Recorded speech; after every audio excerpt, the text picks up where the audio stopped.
Kwa uzoefu wangu nimetumia wall put za aina tofauti tofauti kwa kampuni tofauti tofauti, lakini sikuwahi kupata matokeo mazuri kama ninavyopata nikiwa natumia kwenye Extra Power.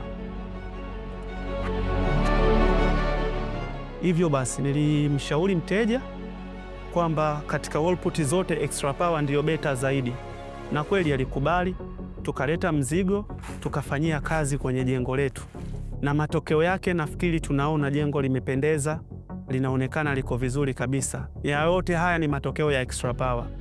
Hivyo nitakuwa na shauri mafundi wengine wote, kama kwa kitafuta bidhaa nzuri kwenye jengo liwape matokeo mazuri na wateja wao wafurahi, basi wafuate Extra Power. Extra Power ni nzuri zaidi.